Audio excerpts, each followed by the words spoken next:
Good evening. मैं आशा करता हूं कि आप सब लोग अच्छे होंगे।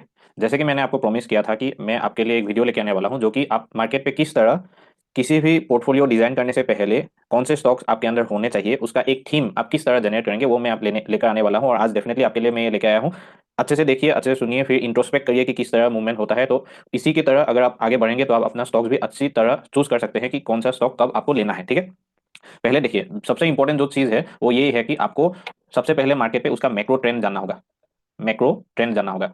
यानी कि अगर आप पहले, एक बार मैं इसको मिटा देता हूँ, ठीक है, क्लियर कर देता हूँ, मैं पहले से लिखता हूँ। आपको मार्केट पे स्टॉक चूज करने से पहले आपको उसका मैक्रो ट्रेंड जानना होगा। मैक्रो ट्रेंड जानना होगा यानी कि मार्केट अभी किस तरह मूवमेंट कर रहा है, क्या मार्केट अप है, क्या मार्केट डाउन है, उसका एनालिसिस आपको करना पड़ेगा। रिसेंट स्टडीज जो है अभी चल रहा है उसके मुताबिक सब लोग को यही पता है कि मार्केट जो है वो डाउन मूव में अभी चल रहा है। यानी कि ये बेस्ट टाइम है। क्यों बेस्ट टाइम है, मैं ऐसा क्यों कह रहा हूँ, क्योंकि इसी टाइम में आप अपना पूरा का पूरा एनालिसिस दे सकते हैं।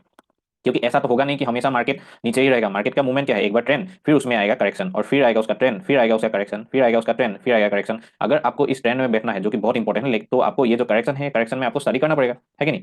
डेफिनेटली यही बात है कि अगर आपको इस ट्रेंड में बैठना है तो आपको इस करेक्शन का स्टडी करना पड़ेगा। ये करेक्शन का स्टडी आप मैक्रो ट्रेंड के थ्रू ही कर सकते हैं कि अभी डायनामिक्स कैसा चल रहा है वर्ल्ड का, है कि नहीं। तो वही स्टडी अभी अगर हम करें, और हमारा जो अप्रोच होगा वो टॉप डाउन अप्रोच होगा, यानी कि ऊपर से नीचे की ओर हम स्टडी करेंगे। तो आपको पहला क्या करना है, पहला आपको स्टडी करना है मैक्रो ट्रेंड कि अभी मार्केट कैसा चल रहा है। ठीक है। फिर दूसरा इंपॉर्टेंट चीज जो है वो हो गया आपका डिमांड एंड सप्लाई। यानी कि जो चीजें अभी चल रही है उससे आपका डिमांड इंक्रीज होने वाला है या सप्लाई इंक्रीज होने वाला है, हो क्या रहा है और होने क्या वाला है, वो दोनों आपको स्टडी करना पड़ेगा। ठीक है। What is happening and what is going to happen, यानी कि फ्यूचर भी आपको उसे प्रिडिक्ट करना होगा डिमांड एंड सप्लाई के थ्रू। एक बार आपने डिमांड एंड सप्लाई का स्टडी आपने कर लिया, फिर आपको जनरेट करना होगा एक स्पेसिफिक नोशन जनरेट करना होगा कि in demand and supply causes से कौन सा नोशन जनरेट होकर निकलता है। यानी कि इससे ये निकलेगा, मैक्रो ट्रेंड से ये निकलेगा, इससे नोशन निकलेगा। एक बार आपका नोशन मिल गया और फिर आप करेंगे इंडस्ट्री एनालिसिस, फिर आप करेंगे उस इंडस्ट्री का एनालिसिस एनालिसिस करेंगे। ठीक है। इंडस्ट्री एनालिसिस होने के बाद उसके बाद ही आप जाएंगे स्टॉक एनालिसिस पे। उसके बाद ही आप स्टडी करेंगे स्टॉक एनालिसिस, और मैक्सिमम जो लोग हैं वो इसी का स्टडी आपको कराते हैं। यानी कि आपका क्या, balance sheet analysis. Balance sheet analysis जो है, बैलेंस शीट एनालिसिस है, इसका अलग से सेपरेट होगा टॉपिक। ठीक है। ये बैलेंस शीट एनालिसिस है, फिर मैनेजमेंट स्टडी है, मैनेजमेंट का स्टडी करना पड़ेगा, है कि नहीं। फिर इसका बिजनेस स्टडी करना पड़ेगा कि जो स्टॉक है उसका बिजनेस क्या चल रहा है कि नहीं, सब एवरीथिंग इज चेक्ड और नॉट, यानी कि कोई गोलमाल है क्या वो चेक करना पड़ेगा, है कि नहीं। ये सब आ गया स्टॉक एनालिसिस, जिसके बारे में आज हम बात करने वाले नहीं है। ठीक है। इंडस्ट्री एनालिसिस के बारे में भी हम बात करने नहीं वाले हैं। हम पहले इन तीनों को मिला के, this three, one two and three, इन तीनों को मिला के हम किसी भी बुलेट ट्रेन यानी कि नेक्स्ट थीम हम जनरेट करेंगे। यहाँ पे क्या करेंगे, थीम जनरेट करेंगे, यानी कि नेक्स्ट बुल रन में कौन सा थीम आएगा उसको जनरेट करेंगे इन तीनों स्पेसिफिक नोशंस को लेके। ठीक है। इंडस्ट्री एनालिसिस, स्टॉक एनालिसिस में आपको बाद में लेके आऊंगा। जरूर से चैनल को सब्सक्राइब कर लीजिएगा, तभी आपको ये वीडियो मिलेगा, और लाइक करिएगा वीडियो को ताकि दूसरों के पास भी पहुंचे ये वीडियो और उनको भी थोड़ा नॉलेज हो कि किस तरह मार्केट पे स्टडी किया जाता है। ठीक है। और लाइक अगर आप बहुत सारे लाइक करेंगे तो डेफिनेटली मुझे ये पता चल जाएगा कि आपको इस पे इंटरेस्ट है, तो डेफिनेटली मैं इंडस्ट्री एनालिसिस और स्टॉक एनालिसिस पे लेके आऊंगा। ठीक है। और जरूर से चैनल को सब्सक्राइब कर लीजिएगा। धन्यवाद। तो चलिए अब हम इसके अंदर घुसते हैं। ठीक है। तो देखिए, पहले हमको क्या करना है, मैक्रो ट्रेंड्स ढूंढना है। यानी कि मैक्रो ट्रेंड में हमें क्या स्टडी करना होता है, मैक्रो ट्रेंड में हमको जनरली स्टडी करना होता है कुछ कुछ मैक्रो ट्रेंड्स। कौन कौन से हमको देखना होगा, पहले हमको देखना होगा कि इन्फ्लेशन कैसा चल रहा है। दूसरा हमको देखना होगा कि इंटरेस्ट रेट कैसा चल रहा है। ठीक है। जिसको हम रेपो रेट भी कहते हैं। रेपो रेट का रेपो रेट अभी कौन से परसेंटेज पे है, ठीक है, वो हमको देखना होगा, क्योंकि ये दोनों व्यू हमको एक बनाने के लिए हेल्प करेंगे। मैक्रो ट्रेंड से ही हम स्टडी करेंगे कि किस तरह मूवमेंट अभी चल रहा है मार्केट में। ठीक है। तो अभी अगर हम देखें तो इन्फ्लेशन जो है, ठीक है, हम इन्फ्लेशन डाटा देखते हैं। इन्फ्लेशन डाटा अगर हम देखें तो चलिए इन्फ्लेशन डाटा हम एक बार देख लेते हैं। तो इन्फ्लेशन डाटा अगर हम देखें तो ये रहा इन्फ्लेशन डाटा। तो इसको मैं एक बार मिटा देता हूँ। ये देखिए इन्फ्लेशन डाटा 10 ईयर्स का। ठीक है। तो 10 ईयर्स का इन्फ्लेशन डाटा अगर हम देखें तो इसका हमको एक बात तो पता चल जाता है कि इसका मिनिमम 3.3%, अभी मैक्सिमम जो चल रहा था वो 6.67% तक जाता है, यानी कि 6.67%, और हाई और मिनिमम 3.3%, एट प्रेजेंट 5.65%। तो हमको एक चीज तो यहाँ से पता चल गया, एक चीज क्या पता चल गया कि इन्फ्लेशन जो है, इन्फ्लेशन यानी कि जो इन्फ्लेशन है, इन्फ्लेशन का रेंज जो है हमको मिल गया। कौन सा रेंज मिल गया, यानी कि वो 3.3% से 6.7% के बीच में मूव करता है, और अभी एट प्रेजेंट जो चल रहा है वो 5.65% चल रहा है। ठीक है। यानी कि एक चीज तो पता चल गया, इन्फ्लेशन हाई है। ये हमने कंक्लूड कर दिया, inflation at present market scenario में मैक्रो ट्रेंड में हाई है, ये हमको पता चल गया। ठीक है। अभी हम दूसरा मैक्रो ट्रेंड ढूंढेंगे। दूसरा कौन सा ढूंढेंगे, अभी हम ढूंढेंगे इंटरेस्ट रेट। तो इंटरेस्ट रेट पे चलते हैं। इंटरेस्ट रेट यहाँ पे आ गया। मैं इंटरेस्ट रेट 10 साल का ये जो चार्ट है वो हम देखें तो हमको ये पता चलता है कि इसका जो मैक्सिमम है वो है 6 मैक्सिमम तो ऊपर भी 7.75% तक भी पहुंचा है, लेकिन मिनिमम 4% तक भी आया है। ठीक है। और इसका जो मीडियन रेंज है वो 6.5% एट प्रेजेंट चल रहा है। ठीक है। यानी कि हमको ये भी पता चल गया कि जो इंटरेस्ट रेट है, इंटरेस्ट रेट जो अभी चल रहा है, वो इंटरेस्ट रेट का रेंज जो है वो है 4 to 7.5%, and at present is 6.5%, यानी कि ये भी हाई है। तो हमको क्या पता चल गया, ये पता चल गया मैक्रो ट्रेंड से कि इन्फ्लेशन भी हाई है और जो इंटरेस्ट रेट है वो भी हाई है। यानी कि इन दोनों से अभी हमें नोशन जनरेट करना पड़ेगा। ठीक है। डिमांड सप्लाई जो है, सेकंड स्टेटमेंट जो हम लोग ने यूज किया, that is demand and supply. Demand supply वो हमको थीम जनरेट करना पड़ेगा। डिमांड सप्लाई वाला थीम हम जनरेट करेंगे। अभी कैसे जनरेट करेंगे डिमांड सप्लाई वाला थीम वो देखते हैं, ठीक है। तो मैक्रो ट्रेंड में हमने दो तीन पॉइंट्स यहाँ पे देख लिए कि जो फ्यूचर में हम प्रेडिक्ट कर सकते हैं कि इंटरेस्ट रेट में क्या होने वाला है, इन्फ्लेशन में क्या होने वाला है, ठीक है। अभी हम डिमांड सप्लाई के रेंज में अभी हम जाएंगे। तो यहाँ पे हमने डिमांड सप्लाई जाने से पहले इन्फ्लेशन और इंटरेस्ट रेट अगर हाई है तो इन फ्यूचर चांसेस क्या है वो भी तो आपको देखना होगा। इन फ्यूचर चांसेस यही है कि ये डिक्रीज होंगे, यानी कि इन्फ्लेशन डिक्रीज होंगे, इंटरेस्ट रेट डिक्रीज होंगे in future. This will be in future, यानी कि आगे का अगर आप सोच रहे हैं तो फ्यूचर में इसका डिक्रीज होने का चांसेस बहुत ज्यादा है, क्योंकि आपने उनका ग्राफ भी देखा है, वो साइक्लिक ग्राफ है, यानी कभी इंक्रीज तो कभी डिक्रीज, फिर इंक्रीज, फिर डिक्रीज, फिर इंक्रीज, फिर डिक्रीज, दोनों इन्फ्लेशन हो इंटरेस्ट हो दोनों साइक्लिक कर्व ही फॉलो करते हैं। तो यानी कि साइक्लिक कर्व फॉलो करने का मतलब ये है कि ये जो अभी इन्फ्लेशन इंटरेस्ट हाई है वो इन फ्यूचर डिक्रीज होने वाले है। तो ये तो हमको पता चल गया। अभी हम डिमांड एंड सप्लाई की तरफ बढ़ते हैं। तो डिमांड एंड सप्लाई की तरफ बढ़ने से पहले हमको ये देखना होगा कि किस तरह से मनी का फ्लो होता है, ठीक है। ये है आरबीआई। तो सबसे ज्यादा जो इकोनॉमी का मनी जो रन होता है, जो इकोनॉमी का जितना भी पैसा है, इकोनॉमी चलाने के लिए जितना भी पैसा है, वो सब पैसा आरबीआई के पास है कि नहीं। अभी आरबीआई क्या करता है कि आरबीआई बैंक्स को ये पैसा देता है in the form of loan. तो लोन बैंक को दिया जाता है, ठीक है कि नहीं। तो ये लोन को ही हम बोलते हैं रेपो रेट। ये जो लोन देते हैं, लोन को रेपो रेट नहीं बोलते हैं, जो लोन दिया जाता है उसमें जो इंटरेस्ट लिया जाता है उसे कहते हैं हम रेपो रेट, ठीक है। लोन देते हैं, लोन पे तो इंटरेस्ट लेगा ही, तो इसी को बोलते हैं रेपो रेट, जो कि एट प्रेजेंट चल रहा है 6.5%, ठीक है। तो आरबीआई ने बैंक्स को लोन दिया और वो रेपो रेट है और वो 6.5% है। अभी बैंक्स तो वो पैसा रखेगी नहीं, वो बैंक क्या करेगी, वो देगी हम लोगों को, यानी कि पीपल। तो ये लोगों को देगा लोन की तरह, ये भी लोन की तरह जाएगा। और ये जो लोन होगा उसमें बैंक अपना मार्जिन कट करेगा, यानी कि यहाँ पे आ गया लेट मी से लोगों को 8% मिल रहा है, यानी कि ये जो डिफरेंस 1.5% का है वो बैंक्स का प्रॉफिट है। जनरली वो 2% के आसपास रखते हैं मार्जिन। तो यानी कि अगर आप लोन अभी लेने जाए तो आपको मिलेगा 8.5% में, जहाँ पे 6.5% तो आरबीआई के पास चला जाएगा और 2% यहाँ पे 6.5% आरबीआई के पास जाएगा और 2% बैंकों के पास जाएगा प्रॉफिट, ठीक है, मार्जिन। तो ये हो गया। तो अभी आपको ये लॉजिक तो समझ में आ गया कि आपको इंटरेस्ट किस बेसिस पे मिलने वाला है। तो अभी अगर आप सोचिए कि सिचुएशन सोचिए कि अभी अगर आरबीआई 6.5% रेपो रेट पे बैंक को दे रहा है, तभी तो बैंक अपना 2% लगा के 8.5% में आपको दिया जा रहा है। लेकिन इन फ्यूचर अभी आपने बात किया कि इंटरेस्ट रेट का कम होने का चांसेस बहुत ज्यादा है, यानी कि अगर ये मिनिमम दैट इज 4% तक आ गया तब बैंक क्या करेंगे, अपना 2% काट ही रखेंगे, वो तो अपना कट इंक्रीज नहीं करेंगे। तो 2% कट अगर यहाँ पे रखे तो 6%, यानी कि यहाँ से यहाँ 1.5% का ड्रॉप हो गया इंटरेस्ट रेट। अभी इसका कंक्लूजन निकालना होगा डिमांड एंड सप्लाई में कि 1.5% का जो इंटरेस्ट रेट रिड्यूस हुआ है उससे इफेक्ट क्या होगा, इसे ढूंढना पड़ेगा कि हमको इफेक्ट क्या होगा, इफेक्ट क्या होगा, इसे इफेक्ट क्या होगा। तो अगर अभी हम इफेक्ट देखें तो इफेक्ट क्या कैसा होगा अब देखिए। तो 6% में आपको लोन मिल रहा है और 8.5% में लोन मिल रहा है। तो आपको मैं अगर पूछूं कि किसमें आप लोन लेना प्रेफर करेंगे, डेफिनेटली आप 6% ही बोलेंगे। कम इंटरेस्ट रेट में आपको पैसा मिल रहा है तो डेफिनेटली आप 6% मिलेंगे, यानी कि जब भी इंटरेस्ट रेट परसेंटेज कम होगा तभी लोग लोन ज्यादा लेंगे। इससे इफेक्ट क्या आएगा हम लोग वो स्टडी करेंगे अभी। इससे इफेक्ट क्या आएगा कि इससे लोन ज्यादा लेंगे लोग।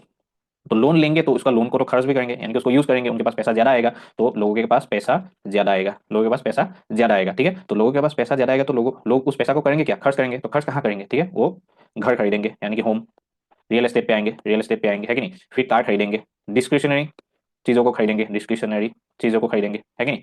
फिर वो ट्रिप करेंगे, है कि नहीं। तो ये सब काम करेंगे, फिर कपड़ा खरीदेंगे, वो सब खरीदेंगे, मोबाइल फोन खरीदेंगे, लैपटॉप खरीदेंगे, डिस्क्रिशनरी चीजों को यूज करेंगे, है कि नहीं। तो यानी कि इन सब में पैसा जाने वाला है और इससे होगा क्या, इनका जो डिमांड है क्या होगा, इंक्रीज हो जाएगा। यानी कि डिमांड अगर इंक्रीज हो गया तो डिमांड यहाँ पर बढ़ गया, तो डिमांड अगर इंक्रीज हो गया और सप्लाई तो लिमिटेड ही है, अगर डिमांड इंक्रीज हो गया तब क्या होगा, जो प्राइसेस है चीजों का वो इंक्रीज हो जाएगा। अगर चीजों का प्राइस इंक्रीज हो गया तो इसमें इन्फ्लेशन क्या होगा, इन्फ्लेशन इंक्रीज हो जाएगा। और अगर एक बार इन्फ्लेशन इंक्रीज हो गया और आउट ऑफ हैंड हो जाता है तब आरबीआई फिर से क्या करेंगे, आरबीआई अपना रेपो रेट जो है वो रेपो रेट इंक्रीज कर देगा, यानी कि जो अभी 6% में आपको मिल रहा था उसको कर देगा 8.5% में, यानी कि 2% का इंक्रीज फिर से कर देंगे, 2% का इंक्रीज फिर से कर देंगे। ये साइकिल को चलाने के लिए, साइकिल को चलाने के लिए, ठीक है, ये पूरा रनिंग साइकिल इस तरह चलते रहेगा।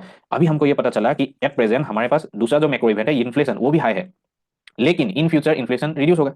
तो अगर इन्फ्लेशन रिड्यूस होगा और इंटरेस्ट रेट रिड्यूस होगा, यानी कि ये जो इवेंट मैंने आपको बोला है कि लोन लोग ज्यादा लेंगे, फिर पैसा उनके पास ज्यादा आएगा, फिर वो लोग कहाँ पे खर्च करेंगे, घर लेंगे, गाड़ी लेंगे, डिस्क्रिशनरी चीजें खरीदेंगे, ट्रिप करेंगे, फिर उससे डिमांड इंक्रीज होगा, है कि नहीं। तो ये जो चीजें होंगे ये इन फ्यूचर इफेक्ट करेंगे कि नहीं, ये इन फ्यूचर इफेक्ट करेंगे कि नहीं, फ्यूचर इफेक्ट करेंगे कि नहीं, डेफिनेटली करेंगे फ्यूचर इफेक्ट, क्योंकि यही सब है जिससे आपको थीम बनाना है अभी, ठीक है। तो ये सब आपको डिमांड एंड सप्लाई वाला कॉन्सेप्ट पूरा पता चल गया। एक बार अगर आपने ये डिमांड एंड सप्लाई वाला स्टडी अच्छे से कर लिया, फिर हम जाएंगे अपना तीसरा टॉपिक पे, that is third, notion generate करेंगे।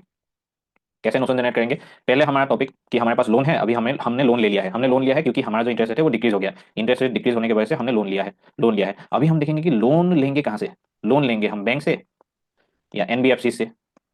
अभी एनबीएफसी मार्जिन ज्यादा प्रोवाइड करता है तो इसका चांसेस ज्यादा है इन कंपेरिजन टू बैंक, है कि नहीं, चांसेस एनबीएफसी का ज्यादा है इन कंपेरिजन टू बैंक, क्योंकि ये मार्जिन ज्यादा प्रोवाइड करता है। तो अभी हम अगर हम नोशन जनरेट करें तो साइड में हम लिखेंगे थीम, अभी हम जनरेट करेंगे थीम। तो पहला हो गया थीम जो चलने वाला है वो है बैंक, क्योंकि इंटरेस्ट रेट अगर रिड्यूस हुआ तो उसका इफेक्ट पूरा आपने स्टडी कर लिया कि बैंक आगे बढ़ने वाला है, बैंक एनबीएफसी, बस हो गया, ये थीम हमने लिख लिया, हो गया। और दूसरा, इंटरेस्ट रेट डिक्रीज हो गया, लोन हमने ले लिया, तो लोन हमने ले लिया तो हम खर्च करेंगे इन रियल एस्टेट। तो रियल एस्टेट पे हम खर्च करेंगे, यानी कि घर खरीदेंगे, घर बनाएंगे, घर खरीदेंगे, है कि नहीं, तो उसमें खर्च करेंगे। तो एक डाटा हम स्टडी करेंगे, रियल एस्टेट बिजनेस कैसा चल रहा है, बिजनेस कैसा चल रहा है, वो रनिंग कैसा है, तो वो हम एक बार स्टडी करेंगे। तो कैसे स्टडी करेंगे, उससे उसके लिए हम जाएंगे रियल एस्टेट का प्रॉपर्टी मार्जिन। ठीक है, तो इसको मैं एक बार मिटा देता हूँ। तो रियल एस्टेट प्रॉपर्टी अगर हम देखें तो ये ऑल टाइम लो पे है। ऑल टाइम लो पे अगर आप देखें, ये कर्व है Indian housing price annual charge for 10 biggest cities. तो ये देखिए पूरा डिक्रीज हो गया हाउसिंग प्राइस। ठीक है, यानी कि ये जो रियल एस्टेट बिजनेस अभी चल रहा है वो रियल एस्टेट बिजनेस, तो हमारा सेकंड पॉइंट जो था, सेकंड पॉइंट जो हमारा था रियल एस्टेट वाला, तो रियल एस्टेट वाला सेकंड पॉइंट, रियल एस्टेट का क्या है, बिजनेस अभी डाउन है। यानी कि ये एक साइक्लिक फिगर है, यानी कि साइन कर्व की तरह चलता है, कभी कभी वो डाउन है तो नेक्स्ट टाइम वो अप करेगा, फिर वो प्राइसेस डाउन होगा फिर अप करेगा, यानी कि ये साइक्लिक प्रोसेस है। तो अगर ये डाउन है तो इन फ्यूचर ऊपर जाने का चांसेस बहुत ज्यादा है, और हमारा मैक्रो इवेंट भी सपोर्ट कर रहा है उसका, है कि नहीं। तो अगर मैक्रो इवेंट उसको सपोर्ट कर रहा है तो डेफिनेटली रियल एस्टेट में बूम आने वाला है। तो रियल एस्टेट पे बूम आने वाला है तो हमको पता चल गया कि होम लोन लेना पड़ेगा, एंड उसी के होम लोन के लिए हमको क्या करना पड़ेगा, फिर से हमको जाना पड़ेगा बैंक, फिर से हमको जाना पड़ेगा एनबीएफसी के पास। तो यहाँ पे तो थीम ये पूरा का पूरा फिक्स हो गया है। थीम फिक्स हो गया है कि बैंक एंड एनबीएफसी तो चलने ही चलने वाले हैं, चाहे जो भी हो जाए। ठीक है कि नहीं। फिर हम क्या करेंगे, अभी घर खरीदना है, घर बनाना है, घर बनाना है। तो घर बनाने के लिए हमको क्या चाहिए, वो थीम हम जनरेट करेंगे। तो घर बनाने के लिए हमको चाहिए स्टील, यानी कि तीसरा थीम जो है वो बनेगा स्टील, स्टील सेक्टर। फिर घर बनाने के लिए हमको सीमेंट भी तो चाहिए, तो सीमेंट तो डेफिनेटली फोर्थ वाला हो गया सीमेंट। फिर फिफ्थ हम लोग आएंगे, सीमेंट भी तो बने, घर एक बार बनने के बाद उसको करना पड़ेगा पेंट, तो हमारे पास और एक थीम आ गया पेंट, है कि नहीं। इस तरह हमको करने जाना है। तो पेंट हो गया, एक बार घर बन गया, पेंट हो गया, फिर हम लोग घर को तो ऐसे छोड़ेंगे नहीं, उस पर लगाएंगे इलेक्ट्रिकल डिवाइसेस, उस पर लगाएंगे इलेक्ट्रॉनिक्स, इलेक्ट्रॉनिक डिवाइसेस। तो इलेक्ट्रॉनिक डिवाइसेस का जो थीम है वो हो गया that is electronic companies, companies. तो इलेक्ट्रॉनिक डिवाइसेस जैसे हो गया एसी हो गया, फ्रिज हो गया, टीवी हो गया, ये सब हो गया, ये सब लोग खरीदेंगे, है कि नहीं, घर बनाने के बाद। तो डेफिनेटली उनका भी मूवमेंट आने वाला है। ये हो गया एक थीम। फिर हम होम लोन का एक बार एक थीम अगर हमने बना लिया है, फिर हमने क्या किया, ये देखिए इसको मैं मिटा देता हूँ। हमारा थीम जो है होम वाला, होम लोन लेने के बाद, घर में पैसा लगाने के बाद, ठीक है, घर में कहाँ कहाँ पैसा लगेगा वो एक बार हमारे बनने के बाद हम दूसरा थीम में मूव कर जाएंगे। तो दूसरा थीम अगर हम देखें तो यहाँ पे नेक्स्ट थीम हम जनरेट कर रहे हैं वो है कार, गाड़ी खरीदेंगे डेफिनेटली, तो हो गया सेवन वाला कार। तो गाड़ी खरीदेंगे तो यहाँ पे गाड़ी में हम लोग क्या करेंगे, गाड़ी खरीदने के बाद हम लोग 4 नंबर पे जो है डिस्क्रिशनरी चीजों को खरीदेंगे, डिस्क्रिशनरी चीजों को खरीदेंगे, यानी कि हम लोग हो गया क्लोथ्स, फिर हो गया शूज, फिर हो गया वॉच, फिर हो गया मोबाइल, फिर हो गया लैपटॉप, यानी कि क्लोथ्स एंड शूज, तो 8 क्लोथ्स, नंबर 9 शूज, फिर हो गया वॉच। तो इन सब कंपनी पे इफेक्ट पड़ने वाला है। तो अभी हमने क्या किया, पूरा मैक्रो स्टडी करके क्या क्या हम लोग का थीम निकल के आ सकता है उसको हमने स्टडी कर लिया। अगर हम कार को भी एक बार स्टडी करें, तो कार को भी अगर अच्छे से स्टडी करें तो हम लोग को देखना होगा कि कौन कौन से ऐसे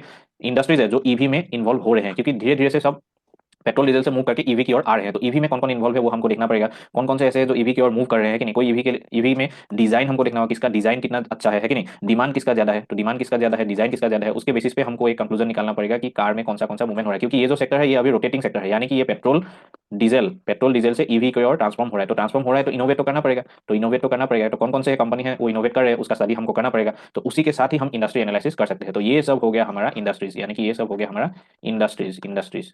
अभी ये हो गया इंडस्ट्रीज का थीम जो कि हम जनरेट किए हैं। ठीक है, तो जैसे कि आपको पता चला कि थीम कैसे जनरेट किया जाता है, तो आपको 10 थीम मिल गया। तो उन थीमों को आपको स्टडी करना होगा, इन थीम्स का चार्ट आपको चेक करना होगा। एक बार चार्ट मिल गया फिर आपको उनके इंडिविजुअल स्टॉक्स को देखना होगा कि उसमें वैल्यूएशन कैसा है, कि अंडर वैल्यूड है कि नहीं, अंडर वैल्यूड है कि नहीं। अगर वो चीजें अंडर वैल्यूड है यानी कि आपने बहुत ही अच्छा थीम पकड़ा है, अंडर वैल्यूड है यानी कि वो इन फ्यूचर वैल्यूड होंगे, फेयरली वैल्यूड होंगे और फिर ओवर वैल्यूड भी होंगे, तो यानी कि उनका प्राइस जो है वो मूव करेगा ऊपर, तो आपका प्रॉफिट भी होगा। तो आपको मैक्रो ट्रेंड्स किस तरह फाइंड करना है वो मैंने आपको सिखा दिया। इन फ्यूचर अगर आप यहाँ वीडियो पे अगर अच्छा लाइक आता है और कमेंट आता है और फिर सब्सक्राइबर्स भी अच्छे आते हैं, तब डेफिनेटली मैं इसके बारे में भी लेके आने वाला हूँ कि किस तरह इंडस्ट्री में भी आप एनालिसिस कर सकते हैं और किस तरह आप इंडस्ट्री के बाद आप उस पर स्टॉक का भी एनालिसिस कर सकते हैं कि उसका वैल्यूएशन सही है कि नहीं, अंडर वैल्यूड है कि नहीं और उसमें हम बेच सकते हैं कि नहीं। ठीक है, धन्यवाद दोस्तों। आगे के लिए वीडियो के लिए आप जरूर से चैनल को सब्सक्राइब कर लीजिएगा। धन्यवाद।